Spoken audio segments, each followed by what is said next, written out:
Welcome to the 8th session of the Frank Talk Radio Dialogues, an initiative by the Steve Biko Foundation, proudly sponsored by the Open Society Foundation for South Africa, as well as YFM. My name is Faith Mangwape, and we're of course coming to you from the YFM live space.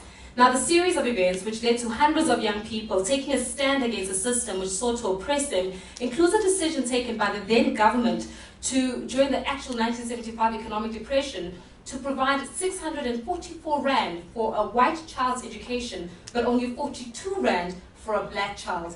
This evening on Frank Talk, we therefore reflect on June 16, 1976. And of course, we would invite you as well to join us on 011 772 0992. Feel free to send us a tweet at Biko Foundation is the Twitter handle, and of course we will be reading out those comments. I'd like to take this opportunity to welcome our panelists, starting with Mr. Thabo Ndabeni, who is a contributor as well as participant during the 1976 uprising. We also have Sibongile Mkhabela, who is the former secretary of the South African Student Movement, and of course who organized the June 16 protest. And from YFM, we have our very own Zimasa Lupwana. Welcome everybody, and thank you very much for joining us this evening.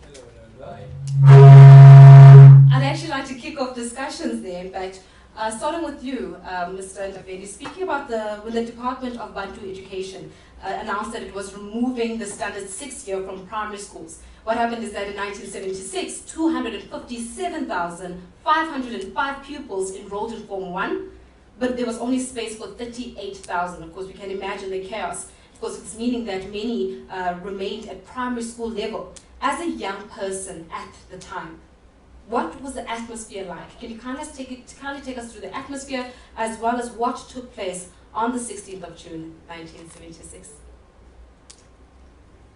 Well, I can start by saying that we were just ordinary students involved with our basic schoolwork. But the backdrop of what was happening in our environment was that we were quite aware, extremely aware of the disparities that existed between ourselves and the white counterparts. For instance, for example, an average number of students in a class in our period was around between 50 and 60. A desk, you'd have a desk where you sit almost being 8 or 10. So you get sometimes squashed in the middle. If you want to go out, it's a problem. For us boys, we used to play with the girls in that environment. Just saying, to manage a classroom under those circumstances was a bit of a challenge. The laws of the country were being passed regardless of how we felt.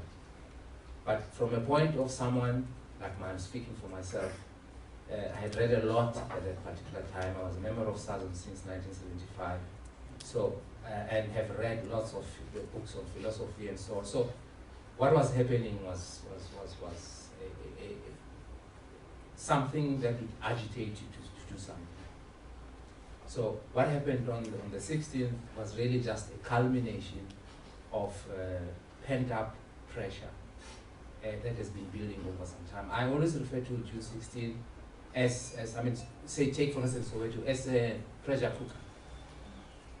We grew up from environments where minimum average families were, say, average 7 children. From the 7 children, when they get married, the Makotis don't go away, they remain in the house. And when they have children, they remain also in the house. So you sometimes find the neighbor where I used to stay, my next door neighbor.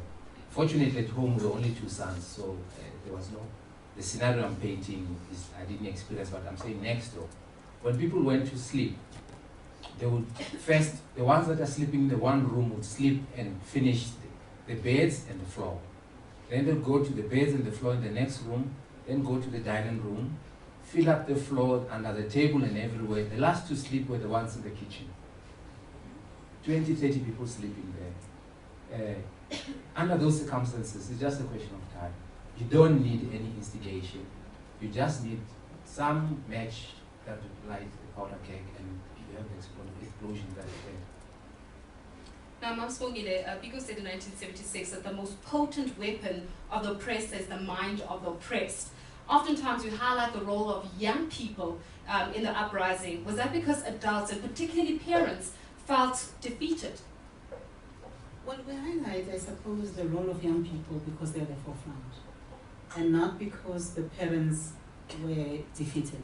We also must remember, Thabo paints a beautiful picture of the times. We must also remember that part of the times, tough as it sounds, it's strange that I didn't know I was poor until I went to university.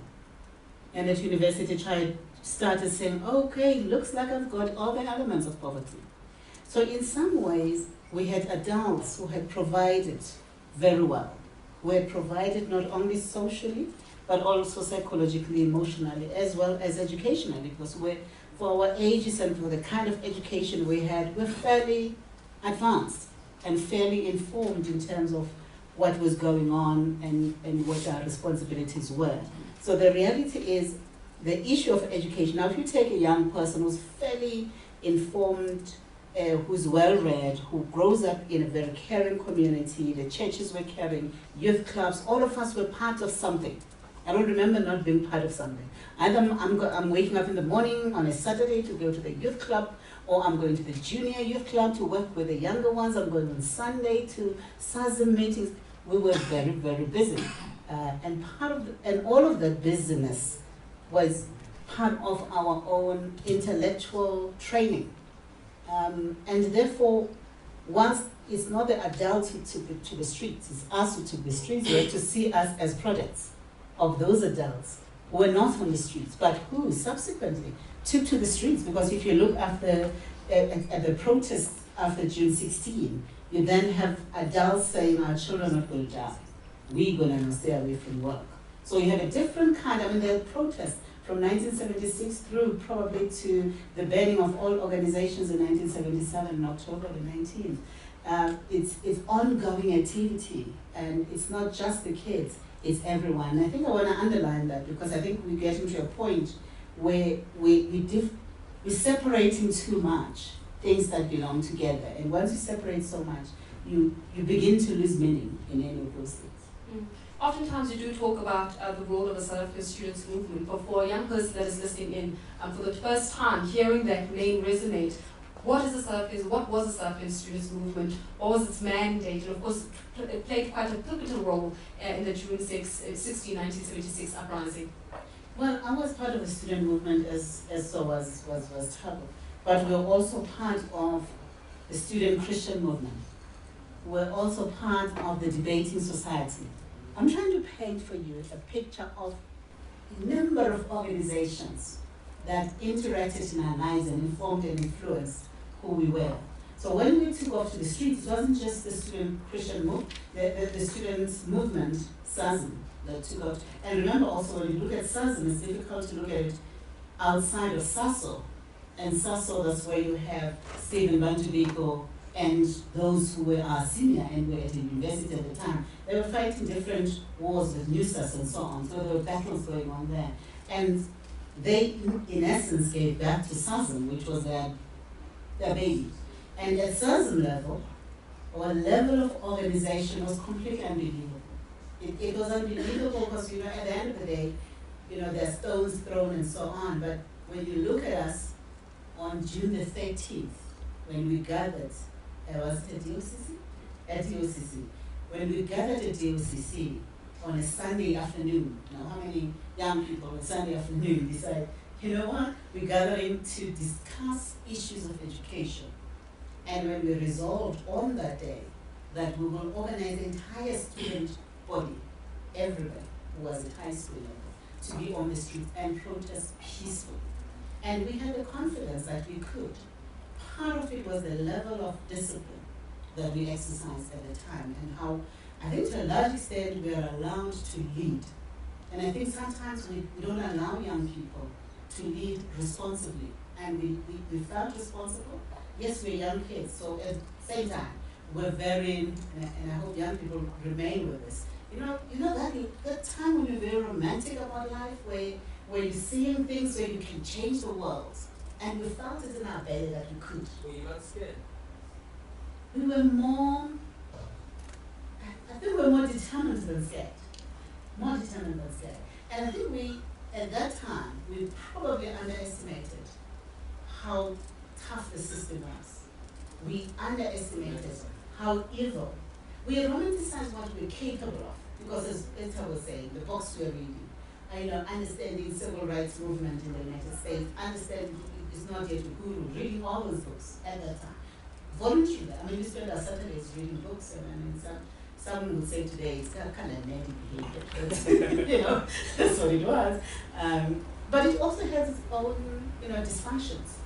Like any other community, we have dysfunctional aspects of it, good aspects of it.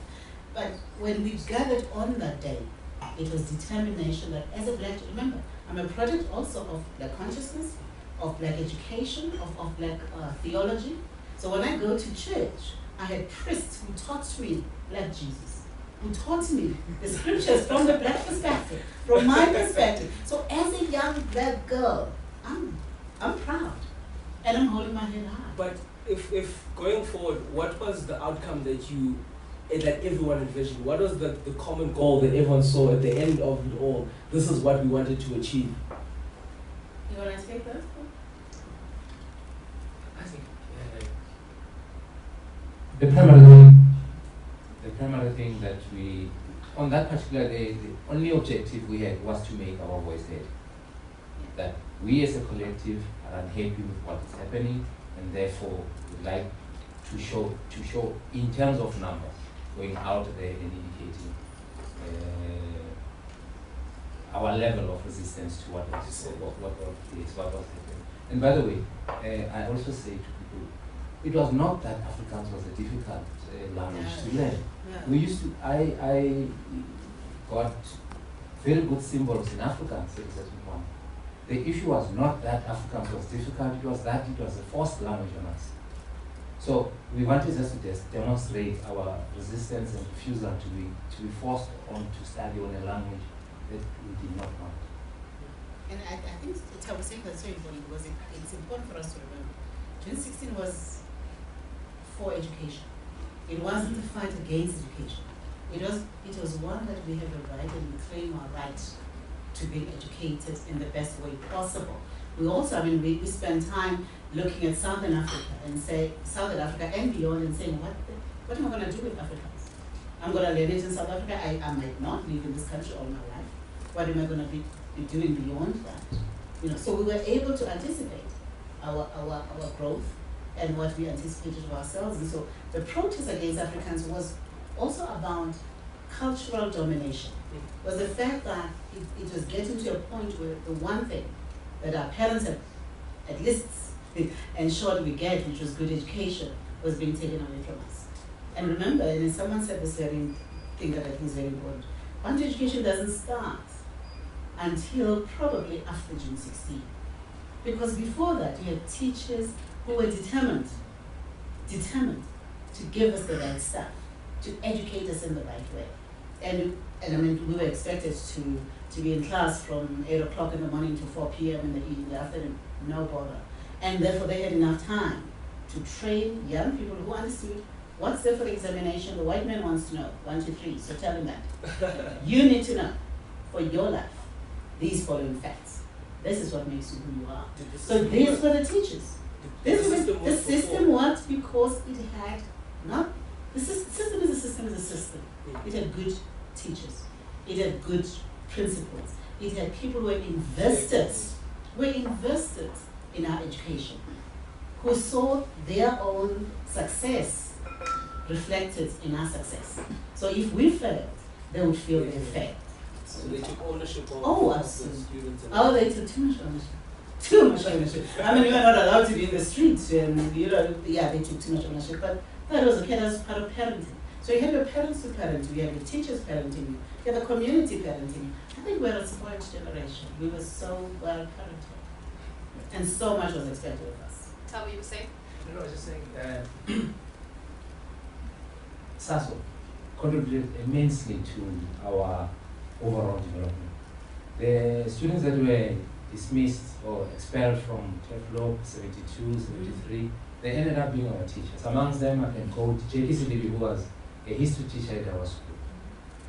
the same explanation. JP used to say, there's a textbook, very thick, it was called Written by Boys. JP's introduction, when he got into the classroom, he says, that textbook I don't want to see because whoever wrote it wrote it from a toilet. I'm going to teach you history as it should be taught. Then you start with the French Revolution. It was an epoch of belief, it was an epoch of incredulity. We had everything before us, we had nothing before us. I mean, it took us 6 months to know that that was an introduction from Tale of Two Cities. Our English teacher told us, Jackie is cheating you guys, he's quoting from Tale of Two Cities. But I'm saying, that was the level of education. Where someone says, this is what the authorities want you to learn, but this is what you must learn. I did English higher grade, but for exams I was in standard grade. That's how we were taught. I'd like us to bring it now, fast forward to 2013, and this way I'd like to bring you in. So, looking at the evolution of youth leadership, particularly when it comes to the participation of young people in South Africa and in South African politics for that matter.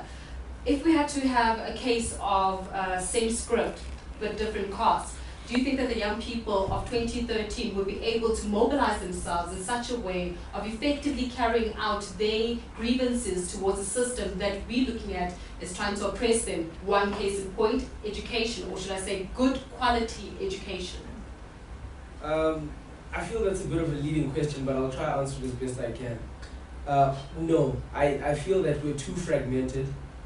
I feel that as a collective we have not unified and become, I'd say, univocal. We're not one voice. A case that comes to mind is when, I think in 2003 or 4, they brought in the new system, the OBE. I was part of the old system, and I was one of the first, I think our grade was one of the first guys that were tested out. So when they did this was in the Eastern Cape FP show, when they did this, they took us out of our normal classrooms because they told us that this is a new way of learning, it's coming from England, it's going to be more interactive, it's going to be more on the ball, it's going to be continual assessments, and it's not going to be just you cramming at the end of the semester and hopefully passing and getting through. It's going to be continuous. What they didn't tell us was that the standards were going to drop. I've never been, for instance, in my personal perspective, I've never been a straight A student. I'm not that type of person. It's just I'm not there. But if I work hard enough, I know that I can achieve. I'm bright and sharp in other areas. But when I got into this space of doing OBE, it was literally so easy. It was easy for everyone.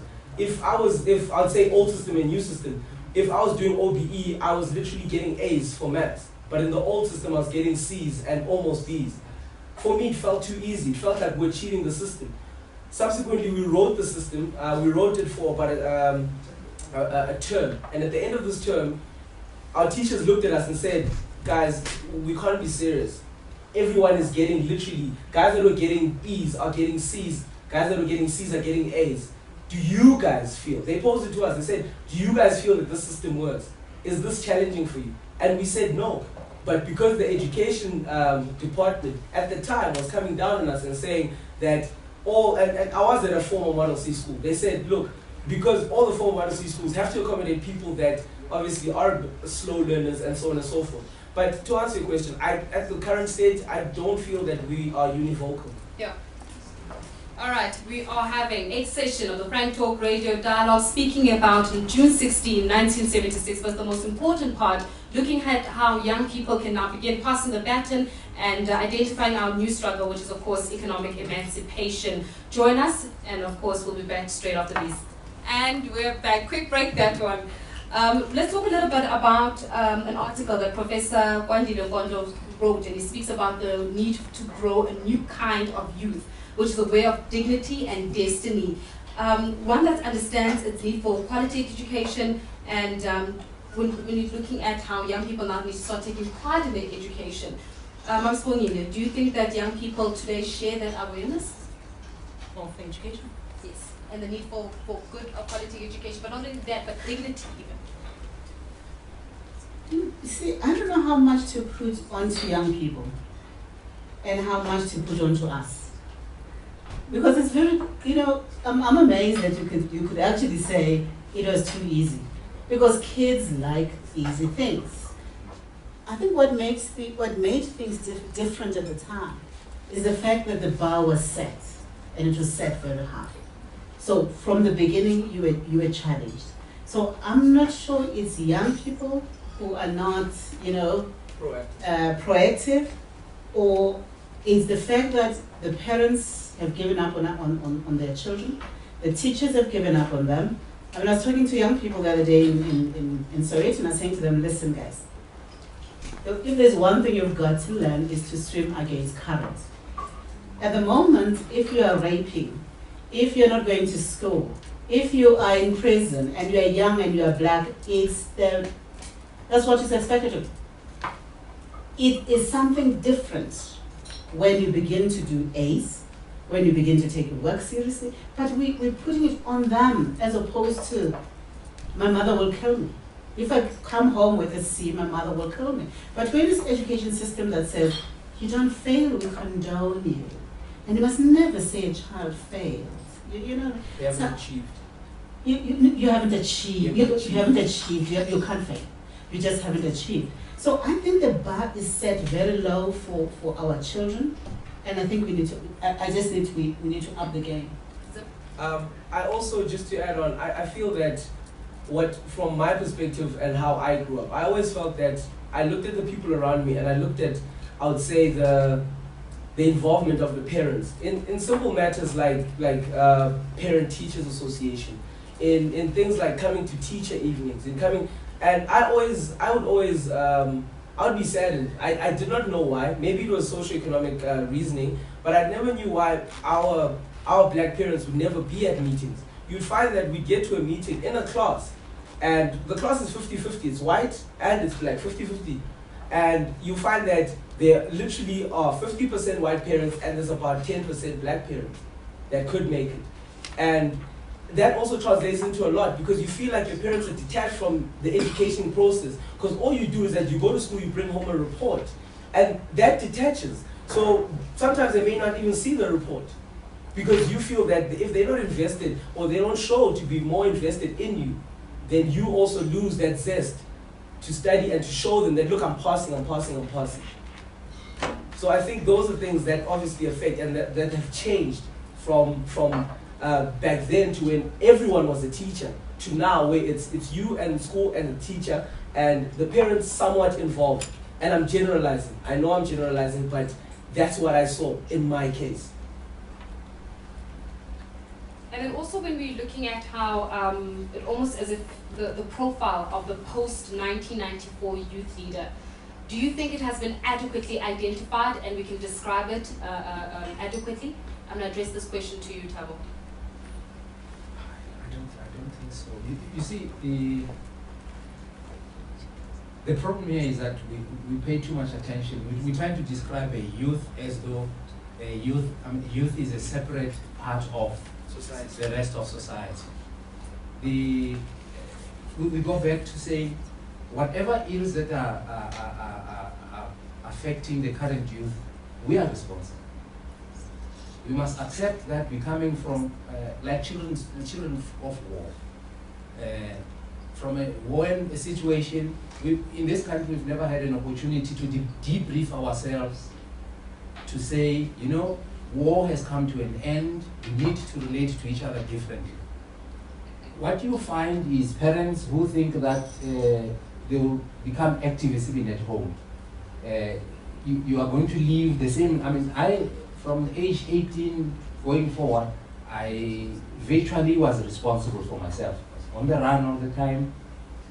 So as a parent now, I want you to be on the run, no guidance at all, and hope that at the end I would like to define you in a specific way. I think by trying to define youth, putting them in a box, we again trying to ascribe or put a responsibility in a group. Revolutions aren't a sole preserve for the youth. Every epoch will spring out a specific generation or a specific group to drive the issues of the day. But what is important is that the entire community must drive itself. For me, I see June 16 was the epitome of the ultimate in terms of unity. We were united across the board. When we said, no one goes to work, no one went to work. Today, I think, so I'm saying our problem is that we want to categorize the youth and as a result then give them responsibilities which shouldn't be their responsibility. The quality of education should be the responsibility of the parents, who should be making sure that their kids are properly taught, not them. They have their own, the youth have other issues other than just education to deal with. I'm sorry, I think you wanted to say something, I just want to add what Toby is saying, and that's very important. And I keep saying this all the time, young people, children, parents, it's not going to happen. June 16 happened on June the 16th. By the end of that week, if not of that day, was there not a committee of 10, or is it a committee of 13? Yeah. A committee of 10 of adults who had said our children have started something. What are we going to do? So the fact that the community, Dr. Matlana, I remember he was one of the people, Winnie was one of the people who immediately gathered themselves around the table and said, okay, they've started, we didn't know, now we know, and we need to provide guidance. And they were not strangers in our lives, or not people we didn't know. These were people who mentored and trained us, and they were part of us, and they would tell us when we were wrong. Because that's the other thing, is the way we are defining young people now. I just feel that we're almost setting them up almost to fail. Swim if you can, if you can't, sorry, you're going to drown. Once we looked as if we got it together. We got it together because we had a very protective net. There was committee of 13, committee of 10, Parents Association, so many parental groups came together to support June 16 kids. And when we were on trial, when we finally were on trial, that trial was every day. Parents, I know, they gathered together at different homes to pray for us and to prepare us as we faced what we finally had to face in court. Now, after the break, I'd like us to touch on whether you think society needs a mindset shift regarding contemporary youth activism, particularly in South Africa, and of course the conversation moving away from just don't do drugs to now the conversation becoming how do you become the next Biko? That is a question we'll be answering after the break. If you would like to participate in this evening's discussion, the number to dial is 011 772 0992. We'll also be reading out your tweets when you come back from the break and opening it up as well to the floor. If you do have questions or if you'd like to comment on the discussion, please do feel free to express your views, and we do have a microphone that will be roaming so that we can field any of the questions. Stay with us. We'll be back shortly, straight after these. You're tuned into Frank Talk, telling it like it is. Why? Unfortunately. You're tuned into Frank Talk, telling it like it is. Why?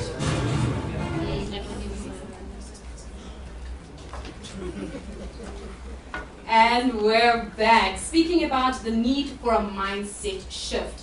How do we move the conversation away now from just don't do drugs to becoming, how do we become the next Tsietsi, for example? How do we become activists in our society, particularly looking at young people?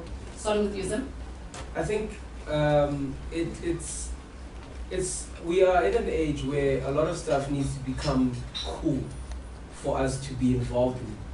I would put a lot of emphasis on that coming from westernization and so on and so forth. But I feel that something as simple as politics, not a lot of the youth are involved in something as simple as knowing about politics. I mean, for instance, this past week on our show, we ran a more serious topic, and we spoke about something as simple as Acham. And people did not know what it was. They did not know what it was. They absolutely did not know. So for me, that is just, it's unbelievable. I don't understand how we are the generation that they say that was raised by the television. Yeah. But we watch selective programs. It's something as simple as saying a family gets together and they sit down and they watch the news. I used to do that growing up. My grandfather would force me, he'd be like, sit down, watch the news. The whole family must sit down and watch the news. I don't know what or how family structures are evolving into now, but I feel that as a family unit, we are failing ourselves as a whole unit. The kids are not saying, Mom, I want to know about this. The parents are not saying, do you know about this? So I feel that as a collective, as a whole family structure, we are failing ourselves. Sure, what would you like to add to that, Thabo? And I also see Swile nodding quite fervently there. It's quite familiar. This, I don't know what's wrong. What have the Kardashians done to us?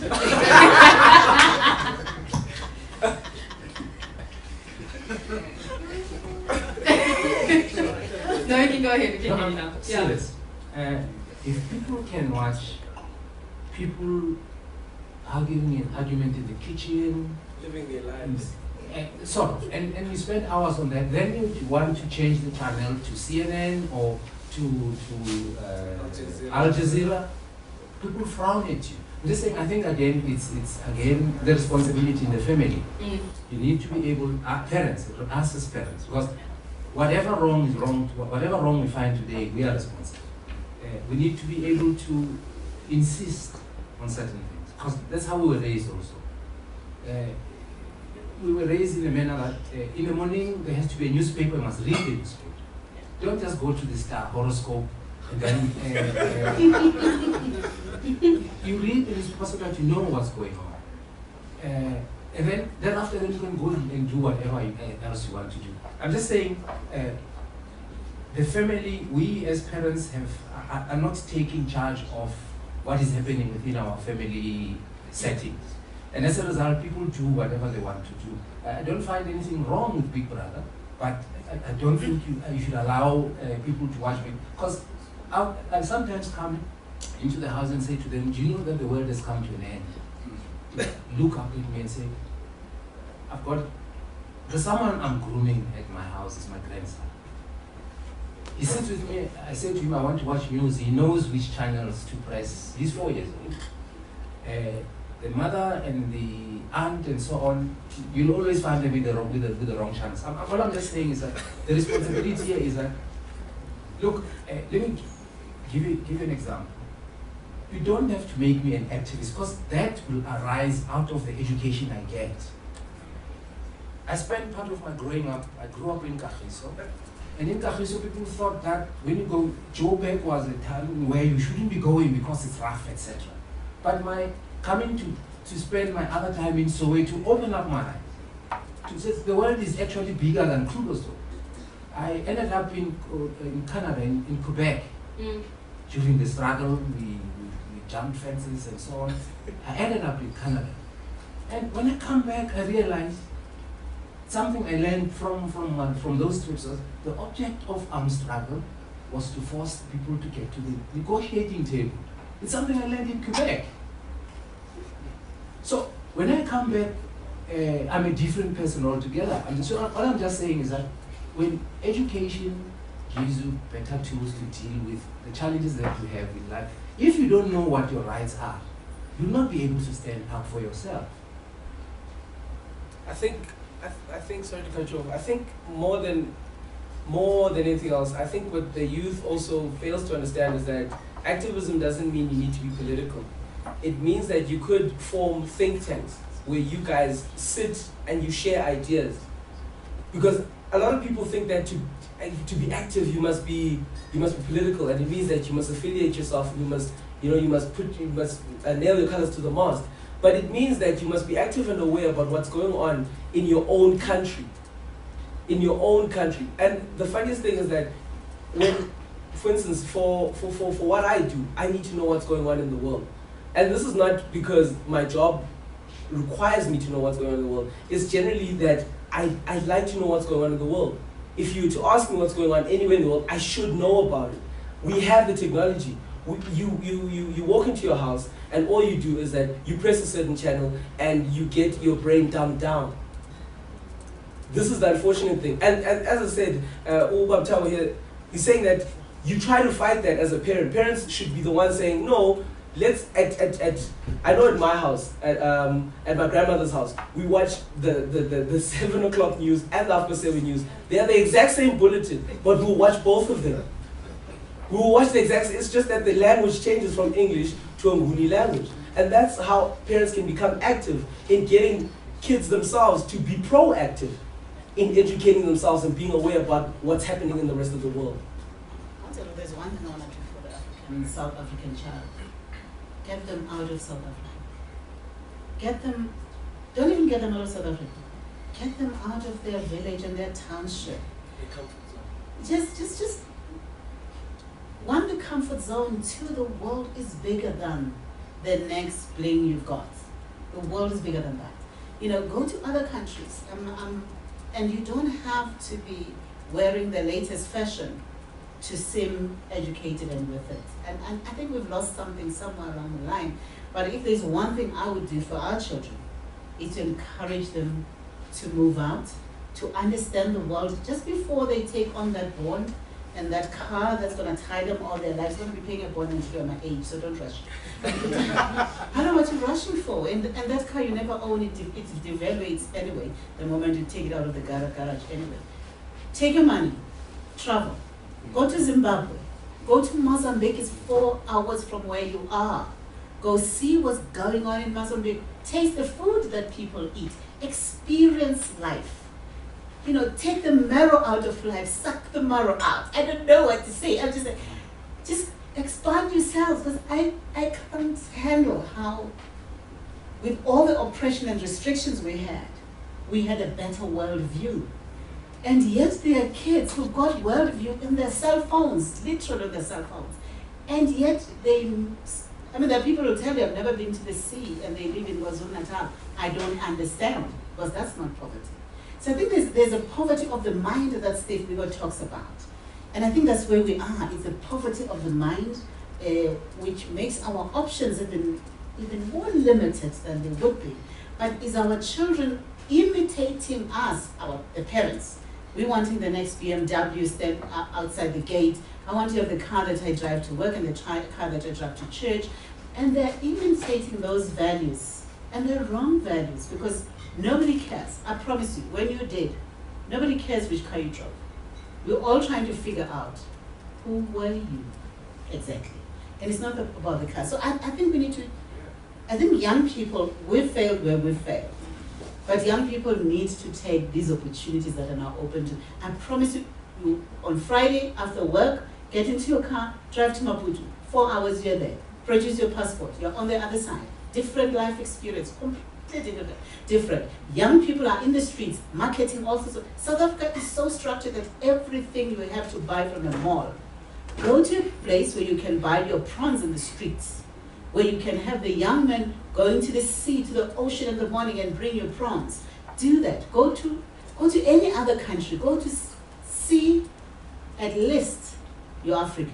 It's embarrassing when children, with children from the Children's Fund, we've taken children to France. I was amazed by their knowledge of children in France of June 16. They know the leaders, they know what happened, they know everything about June 16 in South Africa. They live in France. And I take an average young South African. I don't know, I wasn't born yet. I mean, I really think we need to move on with this. But would you then say that, who does the responsibility lie with? Because I've always felt that, particularly when it comes to something as simple as our most iconic speeches, that we are all aware of.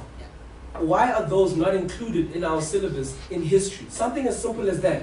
These are questions that I would say, and I'm going to throw the stone here, I would say that the older generation has failed us. If you're going to transform an education system and you're going to bring in Black history into history as well, obviously not forsaking the history that came before them, but saying that, yeah, there was colonial history, but this is the Black history, and this is how Black history evolved. And if you teach our young Black kids that there was another history, I don't know what history is being taught in schools right now, but I definitely know that I didn't know about the Black history. This is, funny, because you said, Mama, that you only realized how poor you are, or how impoverished you were when you got to varsity. The same thing still happens till this day. I was a very wet behind the ears boy. I came from the Eastern Cape. The first time I realized that, look, there is racial segregation. There is that. was when I got to a university in Johannesburg. And when I walked in there and I realized that, look, why are there still Afrikaans signs up? I couldn't understand why there were still Afrikaans signs up. They would say rekenen. I did not understand that. It was 2007. I did not understand. So these are things where I think that these were the struggles that you fought, you got through, you persevered, but now it was to put onto the ground a foundation that we could bounce off and springboard off for us to make it. That's what I think should have happened. Now, on that notion of policy and as well as legislation, and you're speaking about, the fact when you walked into university for the first time in 2007, do you think that government then therefore undermines the power of the youth vote? And I'm going to open this question to you. I'm also going to open this question to you as well as a listener at home. If you'd like to give us a call to participate in this discussion, do you think that government undermines the power of the youth vote? 011 772 0992. Starting with you, Thabo. I think yes. They're not undermining the power of the youth vote, just that they don't understand what they can derive from them. Of course, I think at the center of power politics, that you must draw numbers. But from our own experience, the experience is that if you expose your society to knowledge, you give them the ability to determine what is wrong and what is right. If you deny them knowledge, they become like sheep, driven in any direction without any choice. I'm talking about myself, when I got involved in 76, I was aware that from the generation that started with Bambata, Mandela, Youth League, Thabo Mbeki during the ANC and PAC Student Information, ASA and NASUSA, SASO, Steve Biko. So I knew that I'm part of a lineage. Therefore, the responsibilities I was carrying were responsibilities that were higher than my personal ambitions. So today, I'm saying, and that you can't teach. You see, when we say the youth is not being given the vote, or we're undermining the vote, we say, I'm saying teach, expose them to knowledge, allow them to make the choice. What we're doing currently is that we deny knowledge so that we can then guide in terms of choices.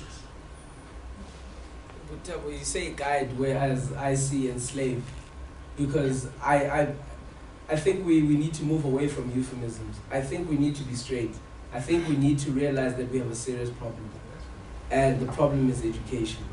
A lot of people don't even know how to explain why we moved or are changing systems. I always feel that when something is changing, especially when it comes to education, as I've been part of the education system that's been very turbulent and has been very up and down, a lot of things change and they go back, and it feels like the part where public participation in policy making plays an integral role has been almost taken out. It's been weaned out, it's been weeded out.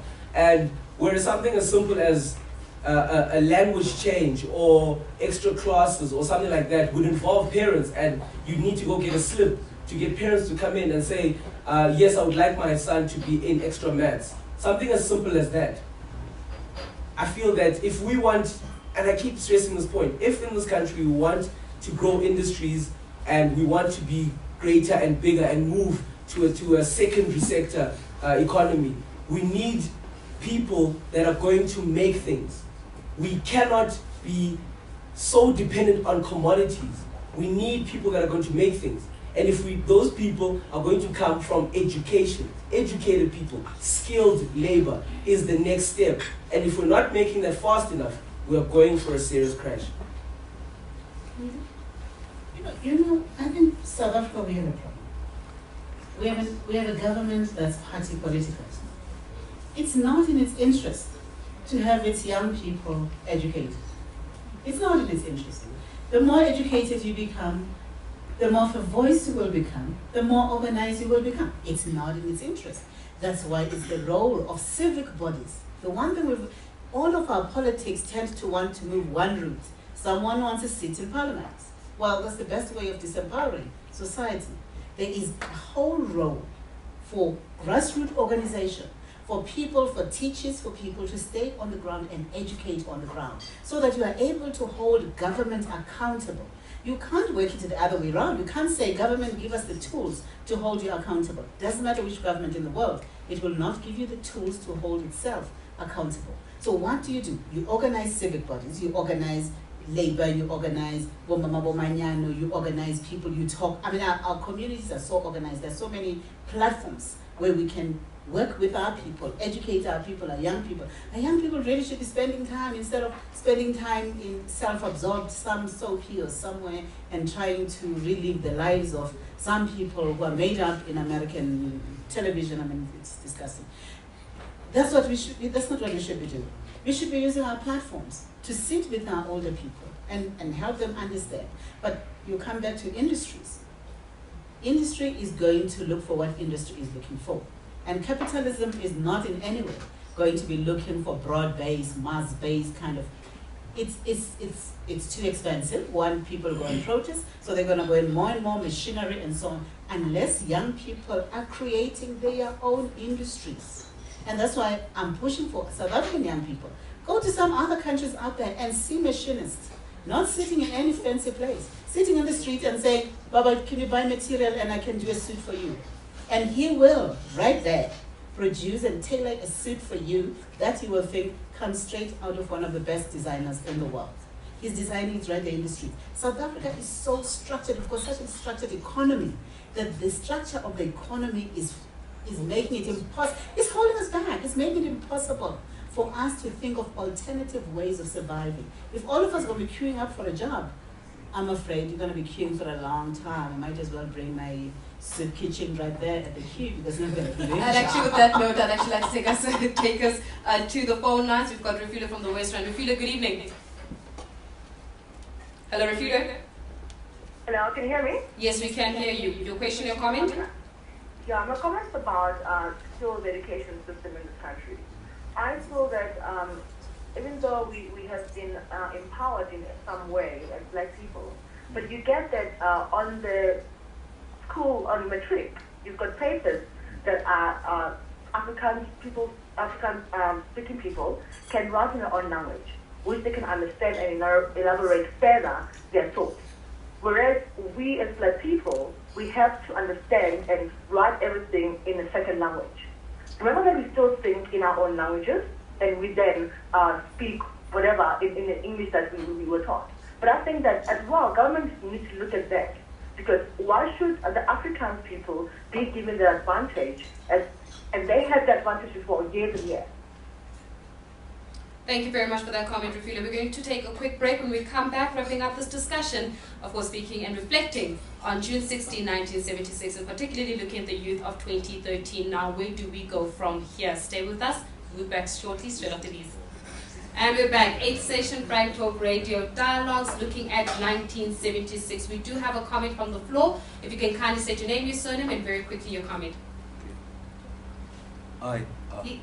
Can you hear me? Yes, we can hear you. Go ahead. My name is Lumero. And actually, I'd like to touch on the mere fact that they're saying the education system is really failing us. I would totally not, to some extent, defend it. But I'm saying our parents are failing to come to parts and support us in terms of, the barriers to learning, which our parents are really denying, For instance, like the children with epilepsy, for instance. Some teachers wouldn't understand why this certain individual is behaving in this manner. Because our parents are really failing to understand. Hence, they will blame saying, no, this child is failing because our teachers are not doing the work. So yeah, I would like to end there. Accountability resting on the parents. In fact, we highlighted that issue a little bit earlier as well, Swingi. He's so right, and what he's saying just leads me, it talks about epilepsy. One of the things that are not happening at our schools right now is to assess children who have educational challenges. I've seen so many amongst my own nephews and nieces, children that I believe should have been properly assessed and put in the right system. So I think the system as it stands is do or die. If you can survive, you survive. If you can't survive, you don't survive. So I think young people are right. It's not a problem that should only be left with them. It's a problem that all of us must step in and intervene, because some of us work with children and young people and can identify issues and problems quite early and be able to intervene. But I don't think the system is going to help us. I think we've got to get back to where we were in June 1976. Nobody cared what the system thought. Nobody cared what government thought. Everybody cared what they wanted to produce, and they wanted to produce African leaders despite the system. So the system, we can put it aside and still produce good leaders. Only if some of our leaders can get off parliamentary seats and come back and be with us and walk the streets and go down to where people are sitting, or sitting there and dozing off parliament. It's not exactly the kind of thing we want to see. I'm sorry, but really we need leaders. And the one bad thing that happened with the structure of our system is that all leaders were all swept out. The moment you raise your head, you're swept out to go and sit in parliament all day. The reality is that left huge gaps, leadership gaps at community level. In communities, even where you have service provision strikes, you can see that there are no strong leaders on the ground. So as we wrap up, the social political movements that came to be known as the Arab Spring, for example, of course there was also the Occupy movement, which began in New York. They were championed by young people who decided that enough is enough. Looking at the South African context, do you think that young people are a tick away from an explosion? Of course, Zweli Zimbabwe shared those very same sentiments, saying that we are sitting on a ticking time bomb. What do you say with regards to that? I think we are sitting on a ticking time bomb. And an example of this is, not to single anything out, but there's a development, a housing estate development in the north of Johannesburg, and it sits right next to Diepsloot. This, for me, it strikes me as an island of wealth and a prosperity in a sea of poverty. Because you're going to have houses that are worth hundreds of millions of rands right next to shacks and squalor. Now, if you're asking me about the pressure cooker that Dubab Thabo spoke about, that I think is a pressure cooker. You cannot walk outside of your informal settlement and look at these mountains, these palaces right next to you. I think that it's going to take a small thing, a match, something. It's going to take one simple thing. It could be someone, and God forbid it's it's a car crash or something very small, and we're going to have a serious problem. As for young people, getting under one banner, we don't have an agenda at the current moment in time. We are all very fragmented. We don't, as young people in South Africa, we are becoming very classist, very elitist, and even within the black ranks, because what's happening now is that I started living Ekasi when I was 5 to however many. My parents carved out a life for themselves and our family. We then moved to the suburbs. You left all your friends behind, left all of that life behind, found a whole new life for yourself, and you forgot about that. Yeah. I have people that say to me, "Oh wow, I've driven to Soweto once this month. I'm okay." Yeah. What does that mean? Now we have to wrap up this conversation, however, so very quickly, in 30 seconds, we just have about just under a minute. Thabo, what would you like to see for young people going forward? I think we as parents must create as ample opportunities as possible for them. Yeah. Secondly, try to ensure that they are well educated. Encourage the curiosity element in themselves, because we can't be blaming parents and the other ones. We all are responsible for the conditions we are in. I think for me, it would be for young people to help me see the vision they have for themselves, so that I can help them get there. Because I can't, at the moment, I can't see what they see, which I need to see to be of help to them, and I suppose for my generation to be of help. But I don't think looking at government, that's where we're going to find the answers. I think we have the answers yourselves. Well, that was the 8th session of the Frank Talk Radio Dialogues, and we, of course, are at the YFM Live Space.